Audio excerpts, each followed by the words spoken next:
ஹாய்டா, நான் தான் நோவா. இன்றைக்கி நம்ம என்ன எஃப்எஃப் பார்க்க போகிறோன்னா, கேப்டன் ஜங்குக் ஜான் 1895. இந்த எஃப்எஃப் வந்து வாட்பால் ரொம்ப ஃபேமஸ். ஸோ அந்த எஃப்எஃப் நம்ம வந்து தமிழில் வாய்ஸ் ஓவரில் கேட்போம். அது மட்டும் இல்லாமல் இந்த எஃப்எஃப் வாட்பாலில் 105 சீரிஸ் கிட்டே இருக்குது, லைக் எபிசோட்ஸ். இதை எவ்வளோ சுருக்கம் மட்டுமே சுருக்கி எந்த ஒரு லைனும் மிஸ் ஆகாமல் எந்த ஒரு மெயின் கண்டென்ட்டும் மிஸ் ஆகாமல் பார்ப்போம். இன்ட்ரோக்குள்ளே போயிடலாம். இன்ட்ரோவில் எந்த சோல்ஜரோட பாக்கெட்டில் இருந்து ஒரு லெட்டர் கண்டுபிடிக்கிறாங்க. அந்த லெட்டரில் என்ன எழுதிருந்துச்சுன்னா, இந்த போர் முடிந்த பின் நாம் திருமணம் செய்து கொள்வோம். பின் நான் உன்னை போல் பூவாக மலர்வேன். அது மட்டுமின்றி நம் காதல் கதை இந்த உலகிலேயே மிகவும் அழகான காதல் காவியமாக விளங்கும். இதுதான் ஜங்குக்கோட பாக்கெட்லேருந்து எடுத்த லெட்டரில் எழுதிருந்துச்சு. இப்போது இயர் 2020. ஜிமில் டேங்கும் பெஸ்ட் ஃப்ரெண்ட்ஸ். ஜிமில் ஒரு நாள் டேங்க் மெசேஜ் பண்ணுறாரு. டேங்க் நீங்கள் சாரி ஜிமி, நீங்கள் கிளாஸ் அட்டெண்ட் பண்ண முடியாது. ஏன் அட்டெண்ட் பண்ண முடியாது? உங்கள் கஷ்டம் ஸ்டாப் பண்ணி போனாங்களா? இதெல்லாம் சீக்கிரம் வச்சுக்கணும். நீ அகைன் கிளாஸ் பீப்பா நினச்சி டேங்க் இது சரியாது. ஒன்று ஒரே கிளாஸ் வா. என்னால் முடியாது, நான் ரிப்போர்ட் எடிட் பண்ண எப்படி வர முடியும்? அதெல்லாம் முடியாது வா. உனக்கு 1 வீக் கிட்ட வந்து ரிப்போர்ட் எடிட் பண்ண டைம் தந்தாங்க. ஆனால் டேங்க் இன்னும் முடிக்கலையா? இது நான் இப்போ ரெடி பண்ணுவேன். எனக்கு பிடிக்காது, ரொம்ப போரிங்காக சப்ஜெக்ட். அது மட்டும் இல்லாமல் அதை வச்சு நான் என்ன பண்ண போகிறேன்? டிசைனுக்கு ஹிஸ்ட்ரிக்கு என்ன சம்பந்தம்? இந்த ஹிஸ்ட்ரி வச்சு நான் ட்ராயிங் பண்ண போகிறேன். டேங்க் நீ நான் பெஸ்ட் ஃப்ரெண்ட், ஆனால் என்னால் ஒரு டார்கெட் பண்ணிக்க முடியல. இது மாதிரி பண்ணிட்டீங்கன்னா என்னால் சுத்தமாக முடியாதா? ப்ளீஸ் ஜிமின் வேணாம். இந்த கான்வர்சேஷன் போயிட்டு பண்ணி மிஸ்ஸஸ் மின் கிட்ட டேங்க் மெசேஜ் வருது. மிஸ்ஸஸ் மின் வந்து டேங்கோட ஹிஸ்ட்ரி ப்ரொஃபஸர். மிஸ்டர் கிட்ட உடனே நான் ஆஃபீஸ் வந்து பாருங்க. இந்த மெசேஜ் பார்த்தோன்னே டேங்க் வந்து அதிர்ச்சி. அது மட்டும் இல்லாமல் ரொம்ப ஷாக் ஆனாரு. டேங்க் மிஸ்ஸஸ் மின் பார்க்க ஆஃபீஸ் போனாரு. போன உடனே மிஸ்ஸஸ் மின், நீங்கள் என்ன பர்பஸோட அந்த கிளாஸ் பண்ணுறீங்களா? என்னோட கிளாஸ் பண்ணுறதுனால பண்ணுறீங்களா என்ன? உடனே டேங்க் வந்து இல்லை மேம், அந்த அந்த மெயின் கட் பண்ணல, சாரி அப்படின்னு சொல்லிட்டு அவர் ரொம்ப வந்து சொல்றாரு. அந்த டைமில் வந்து மிஸ்ஸஸ் மின் வந்து நீங்கள் ரிப்போர்ட் முடிச்சிங்க, உங்கள் ரிப்போர்ட் டேங்க் வேண்டியது ரிப்போர்ட் பார்த்தீங்க. உடனே டேங்க் சாரி மேம், நான் இன்னைக்கு ரிப்போர்ட் வீட்டில் வச்சு வந்துட்டேன் அப்படின்றாங்க. உடனே வந்து மிஸ்ஸஸ் மின், நீங்கள் ரிப்போர்ட் வீட்டில் வச்சு ரிப்போர்ட் முடிக்காம வந்துட்டீங்க அப்படின்றாங்க. டேங்க் வந்து இல்லை மேம், ரிப்போர்ட் நிஜமாக வீட்டில் வச்சுட்டு வந்துட்டேன் அப்படின்றாங்க. இல்லை என்னால் நம்ப முடியாது, இது வரைக்கும் ஒரு ஹிஸ்ட்ரி கிளாஸ் கூட ஒரு அட்டெண்ட் பண்ணதில்லை. அது மட்டும் மற்ற சப்ஜெக்ட் கம்பேர் பண்ணும்போது ஹிஸ்ட்ரி மார்க்ஸ் லோவாக தான் இருக்கேன். நீ அதெல்லாம் ஸ்பெஷல் அசைன் பண்ணி ஆகணும் அப்படின்னு டேங்க் கிட்ட சொல்றாங்க. உடனே டேங்க் நான் sorry ma'am, assignment special assignment என்னால் இருக்க ரிப்போர்ட்டே வந்து ப்ராப்பராக எடிட் பண்ண முடியாது, ஸ்பெஷல் அசைன்மெண்ட் வேணாம் அப்படின்றாங்க. அதுக்கு மீன் நீங்கள் ப்ரொஃபஸரா இல்லை நான் ப்ரொஃபஸரா? நான் சொல்கிறது செய்யுங்க. ஒன்று ரிப்போர்ட் வந்து எங்கிட்ட கொடுங்க, இல்லை இந்த ஸ்பெஷல் அசைன்மெண்ட் கன்ஃபார்ம் பண்ணி தான் ஆகும். ஓகே மேம், அசைன்மெண்ட் என்ன அப்படின்னு டேங்க் கேட்கறாரு. அதுக்கு மிஸ்ஸஸ் மின்னும் இந்த மாதிரி நேஷனல் ஹீரோவாக நம்ம கேப்டன் ஜியானை வந்து எதுக்காக அஃபிஷியலாக அறிவிச்சாங்க, அது ஏன் அறிவிச்சாங்க, அந்த டீட்டெயில்ஸ்லாம் வந்து நீங்கள் கரெக்ட் பண்ணி ரிப்போர்ட் சப்மிட் பண்ணணும் அப்படின்னு மிஸ்ஸஸ் மின் சொல்றாங்க. உனக்கு டேங்க் அது எனக்கு தெரியும், அது வந்து அஃபிஷியலாக எந்த ஆர்டிகலும் இல்லை, அது வரைக்கும் யாருமே தெரியாது அப்படின்னு மிஸ்ஸஸ் மின் சொன்னாங்க. மிஸ்ஸஸ் மின்னும் அதனால ஒன்று நான் சொல்கிறேன், தெரிஞ்ச விஷயத்தை நான் ரிப்போர்ட் எடிட் பண்ண சொல்லணும். நீ இந்த விஷயத்தை நீ ரிசர்ச் பண்ணி ரிப்போர்ட் சப்மிட் பண்ணணும். இது ரிப்போர்ட் சப்மிட் பண்ணி உனக்கான மார்க்ஸ் நான் கொடுத்துருவேன். நீ அந்த ரிப்போர்ட் சப்மிட் பண்ண கிடையாது அப்படின்னு மிஸ்ஸஸ் மின் வந்து கேன் கிட்ட சொல்றாரு. அதுக்கு கிட்ட வந்து ஓகே மேம் அப்படின்னு சொல்லிட்டு அந்த ஆஃபீஸ் ரூம் வெளில வரும்போது மிஸ்ஸஸ் மின் வந்து திட்டியே வராங்க. அந்த டைமில் வந்து ஜிமி பார்க்குறாங்க. ஜிமி பார்த்தோன்னே, ஜிமி நீங்க விஷயத்தில் ரீசன், நீங்க வந்து பண்ண நீங்க வந்து மிஸ்ஸஸ் மின் கொடுக்குறது அப்படின்னு வந்து நான் எல்லாம் உனக்காக பண்ணிட்டேன். உன் சைட்லேயும் சரி உன்னோட கலையிலும் சரி ஒரு ஸ்டார் ஆகி டவுன் ஆகிருக்கு, அதனால தான் வந்து மிஸ்ஸஸ் மின் இன்ஃபார்ம் பண்ண முடியாது அப்படின்னு சொல்றாங்க. அதுக்கு டைம் வந்து நீ யார், நீ ஃப்ரெண்டா, எனக்கு ஒன்று பார்த்து தெரியல, எந்த ஃப்ரெண்ட் வந்து இந்த மாதிரி இன்ஃபார்ம் பண்ண மாட்டாங்க ஸ்டாஃப் கிட்ட, அவங்க போய் திட்டு வைக்க மாட்டாங்க, எக்ஸ்ட்ரா அசைன்மெண்ட்ஸ் வந்து வர மாதிரி வைக்க மாட்டாங்க, நீங்க வந்து ஃப்ரெண்ட் தான் ஜிமி அப்படின்னு சொல்லிட்டு டைம் வந்து அந்த இடத்துல இருந்து இருக்காரு. உடனே ஜிமி வந்து டைம் ஸ்பீட் பண்ணிட்டு டைம் பேசலாம் அப்ரோச் பண்ணி போறாரு. ஆனால் டைம் போய் யோசிக்கிறாரு, ஜிமி எவ்வளோ நல்ல ஃப்ரெண்ட் நினச்சி கடைசியில் மிஸ்ஸஸ் மின் அப்படி சொல்லி விட்டாங்க. அது மட்டும் இல்லாமல் மிஸ்ஸஸ் மின் வர எக்ஸ்ட்ரா ஒரு அசைன்மெண்ட் தலையில் கட்டி விட்டாங்க. நான் எப்படி கம்ப்ளீட் பண்ணேன்? கேப்டன் ஜியான் பற்றி வரைக்கும் ஒரு இன்ஃபர்மேஷன் கூட அஃபிஷியலாக வந்து கிடையாது. அது வெறும் மிஸ்ட்ரியாகவே இருக்குது. அது எப்படி நான் வந்து கிளியர் பண்ண முடியும்? இந்த ரிசர்ச் என்ன தலையை பிடிச்சி வைக்கும் போலயே யோசிக்கிற டைம்லேயே வந்து மிஸ்ஸஸ் மின் வந்து 1 வீக் தான், அதுக்குள்ளே நீங்கள் முடிச்சாகணும், இது டெட் லைன் உங்களுக்கு 1 வீக் அப்படின்னு சொல்லிட்டு மெசேஜ் போடுறாங்க. அதை பார்த்தோன்னே இன்னும் எனக்கு டென்ஷன் ஆகுது. அட் சேம் டைம் ஜிமினும் மெசேஜ் பண்ணுறாங்க. சாரி டைம், இந்த மாதிரி நான் தெரிஞ்சலாம் அந்த மாதிரி உனக்கு பண்ணல, உங்கள் கரையில் நீ டவுன் ஆகக்கூடாது தான் மிஸ்ஸஸ் மின் சொன்னேன். நீ டவுன் ஆகிற ஃபீல் ஆச்சு, அதனால சொன்னேன். உனக்கு அவுட் ஆச்சு சாரி, அதுக்காக வந்து பேசாமல் போகாத டைம், எனக்கு ரொம்ப கவலையாக இருக்குது. இந்த மெசேஜ்லாம் வந்து டைம் பார்த்துட்டு இதெல்லாம் வந்து நம்ம மைண்ட் ஏற்றிக்கூடாது, ரொம்ப ஸ்ட்ரெஸ் ஆகக்கூடாது, நம்ம வந்து காமா வந்து நம்மளோட ரிசர்ச் ஆரம்பிப்போம் அப்படின்னு சொல்லிட்டு கூகுளில் போய் what happen to John Jungkook அப்படின்னு சர்ச் பண்ணுறாரு. அதில் ஹிஸ்ட்ரி ஒன்றும் கிடையாது, நாட் நோன் காட்டுது, நாட் ஃபவுண்ட் காட்டுது. அதை பார்த்த உடனே வந்து டைமுக்கு இன்னும் டென்ஷன் ஆச்சு. சரி நம்ம வேறு கொஸ்டின் டைப் பண்ணலாம்னு சொல்லிட்டு mystery behind Jeon Jungkook, mystery behind captain Jeon அப்படின்னு டைப் பண்ணி பார்க்குறாரு. ஆனால் அதுலேயும் நாட் ஃபவுண்ட் தான் வருது. இன்னும் வேறு கொஸ்டின்ஸ் டைப் பண்ணுவோம் அப்படின்னு சொல்லிட்டு அவர் கேப்டன் ஜியான் வாஸ் கில்ட், சூரியல் கில் கேப்டன் ஜியான் இந்த மாதிரி சர்ச் பண்ணி பார்க்குறாரு. But still not found. அந்த மாதிரி வந்தோடனே அவருக்கு டென்ஷன் ஆகிட்டு அவருக்கு ஒரு மாதிரி டிப்ரெஷன் மோட் போய் இந்த மாதிரி யோசிக்க ஆரம்பிச்சார். பேசாமல் வந்து மிஸ்ஸஸ் மின் கிட்டே சொல்லுவோம், இது வேலைக்கு ஆகாது, கூகுளில் போட்டு பார்த்தா ஒரு ரிப்போர்ட் ஒரு ரிசல்ட் வர மாட்டேது அப்படின்னு சொல்லிட்டு மிஸ்ஸஸ் மின் கிட்டே சொல்லுவோம் அப்படின்னு மிஸ்ஸஸ் மின் மெசேஜ் பண்ணுறாங்க. இந்த மாதிரி குட் மார்னிங் மேம், இந்த மாதிரி நான் ரிசர்ச் பண்ணுறதுக்காக கூகுளில் சர்ச் பண்ணி பார்த்தேன், இந்த மாதிரி எனக்கான ஒரு ரிசல்ட்டுமே தரல, நான் என்ன பண்ணுறது, இந்த ரிப்போர்ட் ரொம்ப டிஃபிகல்ட்டாக இருக்குது ரெடி பண்ணுறதுக்கு, நான் இந்த இதுக்கு வேறு ஏதாவது ரிசர்ச் பண்ணுவா அப்படின்னு சொல்லிட்டு மிஸ்ஸஸ் மின் கம்ப்யூட்டர்.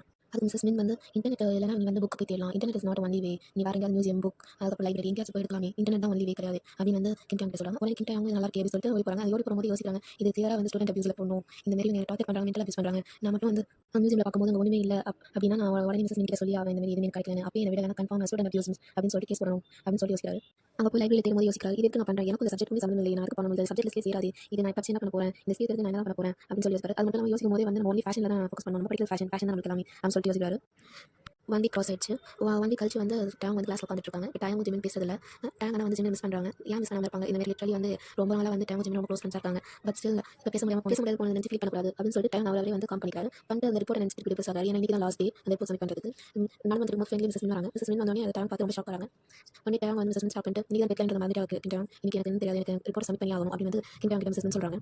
உடனே கிட்ட வந்து சாரி மேம், என்ன ரிப்போர்ட் ரெடி பண்ண முடியல அப்படின்னு சொல்லிட்டு மிஸ் கிட்ட சொல்கிறாங்க. மிஸ் ஒன்னால ஏன் வந்து சப்ஜெக்ட் மட்டும் உங்க பர்ஃபார்ம் பண்ண முடியாது, மற்ற ஸ்டாஃப் கேட்டால் நீங்கள் சப்ஜெக்ட் எல்லாமே வந்து டாப்பராக இருக்குது, ஆனால் ஏன் ஹிஸ்ட்ரி கிடையாது, ஹிஸ்ட்ரி மட்டும் ஏன் நீ டவுன் ஆகுது அப்படின்னு சொல்லிட்டு இன்டர்வியூ திட்டுறாங்க. அது மட்டும் இல்லாமல் நான் உடனே வந்து பிரின்சிபல் ஆஃபீஸில் வந்து ரிப்போர்ட் பண்ண போகிறேன், நீ வந்து ஹிஸ்ட்ரி ரொம்ப வீக்காக பர்ஃபார்ம் பண்ணுற, அது மட்டும் இல்லாமல் இந்த அசைன்மெண்ட்ஸும் நீ ரிப்போர்ட் பண்ண மாட்டேன் கரெக்டான டைம்லன்ட்டு சொல்ல போகிறேன் அப்படின்னு சொல்கிறாங்க. அதுக்கு உடனே டயாங் சாரி மேம் நான் உடனே ரிப்போர்ட் ரெடி பண்ணுறேன் சாரி எனக்கு ஒழுங்கான வந்து ரிசர்ச் பேப்பர் எதுவுமே கிடைக்க மாட்டேது ரிப்போர்ட் ரெடி பண்ண அதனால நான் பண்ண முடியல அப்படின்னு நிறைய சாக்கு சொல்கிறாரு. ஆனால் மிஸ்ஸஸ் மின் காலையில் வந்தாமல் அவங்க பட்டம் வந்து ஆஃபீஸ் நோக்கி நடக்க ஆரம்பிச்சிட்டாங்க. இதை பார்த்து உடனே கிங் டைமால் அதுக்கு அடக்க முடியாமல் வந்து மாடிக்கு போய் ஒன்று பண்ணிட்டாரு. அப்படி அழும்போது யோசிக்கிறார் சப்போஸ் அந்த 1895 அந்த இயரில் நான் இருந்தால் எனக்கு இந்த ரிப்போர்ட் ஈஸியாக கிடச்சிருக்கும்ல அந்த டைம் பீரியடில் என்ன நடக்கும் எனக்கு எல்லா இன்சிடென்ட் என்னால் கவர் பண்ண முடியல அப்படின்னு சொல்லிட்டு யோசிச்சு ஆகுறாரு. அப்படி யோசிச்சு ஆகும்போது டைம் போகிறது தெரியல.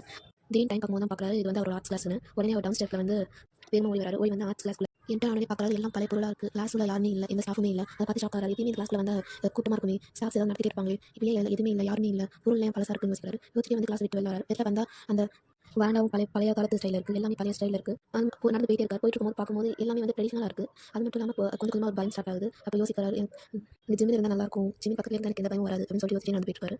அது மட்டும் இல்லாமல் நடந்து போயிட்டு இருக்கும்போது ஒருத்தர் மேலே அவர் இருக்கிறாரு. இடிச்சிட்டு சாரி சார் தெரியாமல் வச்சிட்டேன் அப்படின்னு சொல்லிட்டு டைம் சொல்கிறார். அதை பார்த்துட்டு அவர் வந்து க்ளோஸாக நிற்கிறாரு. டைம் நம்ம மனசுலேயே வச்சுக்காரு எப்போ ஸ்பீடாக இருக்கும் ஒரு ஃப்ரெண்ட் எனக்கு தெரியாமல் வந்து வெடிக்கிறோம் இது பார்க்கறதுக்கு ஏன் சோல்ஜர் மாதிரி இருக்காது எதுக்கு நம்ம காலேஜில் சோல்ஜர்லாம் வச்சிருக்காங்க அப்படின்னு சொல்லி யோசிக்கிறாரு. அப்புறம் யோசிச்சுட்டு வந்து நடக்க ஆரம்பிக்கிறார். நடக்கும்போது அந்த சோல்ஜர் வெயிட் ஸ்டாப் பண்ணு எப்படி மூவ் ஸ்டாப் பண்ணு அப்படின்னு சொல்லிட்டு டைம் ஸ்டாப் பண்ணிட்டு டர்ன் பண்ணி பார்க்கும்போது அந்த சோல்ஜர் கன் நிற்கிறாரு. அதை பார்த்தோன்னே அவர் பயப்படுறாரு. வந்துட்டு எதுக்கு என்ன கன் பாயிண்ட் வைக்கிறீங்க நான் எதுவுமே பண்ணல நான் நார்மல் ஸ்டூடெண்ட் தான் அப்படின்றாரு. ஸ்டூடெண்டா இங்கே ஏது ஸ்டூடெண்ட் இல்லை சோல்ஜர்ஸ் தான் அப்படின்னு சொல்லிட்டு அந்த சோல்ஜர் சொல்றாரு. உடனே வந்து கன் ரைஸ் பண்ணி டைம் வந்து அவர் ஹேண்ட் ரைஸ் பண்ண ஆரம்பிச்சாரு. இல்லை நான் பண்ணல நான் நார்மல் ஸ்டூடெண்ட் தான் அப்படின்னு சொல்றாரு.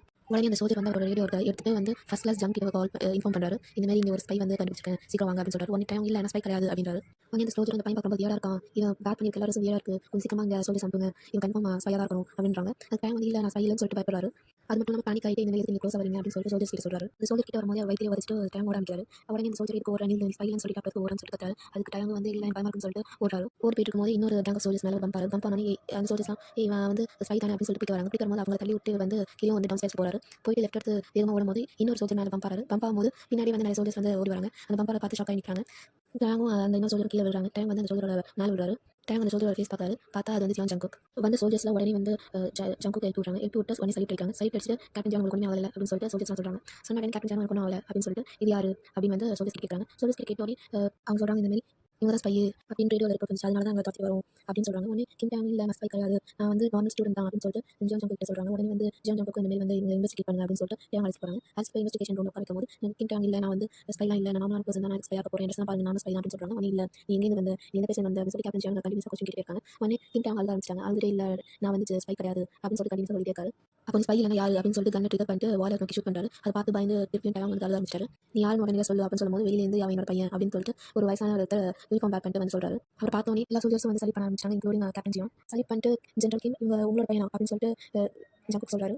அதுக்கு ஜென்ரல் கிம் ஆமா அவன் என்னோட பையன் தான் கிம் டயாங் என்னோட பையன் பேர் அப்படின்னு சொல்லிட்டு ஜென்ரல் கிம் சொல்கிறாங்க. உடனே ஜங்குக்கு வந்து சாரி அவங்க உன்னோட பையன் தெரியாது அப்படின்னு வந்து ஜென்ரல் கிம் கிட்ட சொல்கிறாங்க. உடனே ஜென்ரல் கிம் உடனே அவன் அன்டை பண்ணுங்க அப்படின்னு சொல்லிட்டு ஜியான் கிட்ட சொல்கிறாங்க. அது ஜியான் ஜங்குக்கும் ஓகே சார் அப்படின்னு சொல்லிட்டு கிம் டயாங் அன்டை பண்ணுறாங்க. உடனே ஜியான் ஜங்குக்கு வந்து அதை அன்டை பண்ணிட்டு இருக்கும்போதே கிம் டயாங் வந்து சொல்கிறாரு நான் தான் போய் சொன்னீங்க நான் ஸ்பை கிடையாது நீங்கள் நம்பிங்களா அப்படின்னு சொல்லிட்டு கேப்டன் ஜியான் கிட்ட சொல்கிறாங்க. கேப்டன் ஜியான் ஒரு முறை மறுக்கிறாரு. உடனே வந்து கிம் டயாங் சைலண்ட் ஆகிறாரு. அந்த டைமுக்கு ஜென்ரல் கிம் வந்து சொல்கிறாரு நீங்கள் உடனே வந்து வீட்டுக்கு போ வீட்டுக்கு நீ ரெஸ்ட் எடுத்துட்டாங்க அப்படின்னு சொல்லிட்டு கிம் டயாங் கிட்ட சொல்கிறாரு. அப்புறம் ஜியான் ஜங்குக்கு பார்த்து நீ வந்து உடனே வந்து மீட் பண்ண ஆஃபீஸ் ரூம் அப்படின்னு சொல்லிட்டு போயிடுறாரு.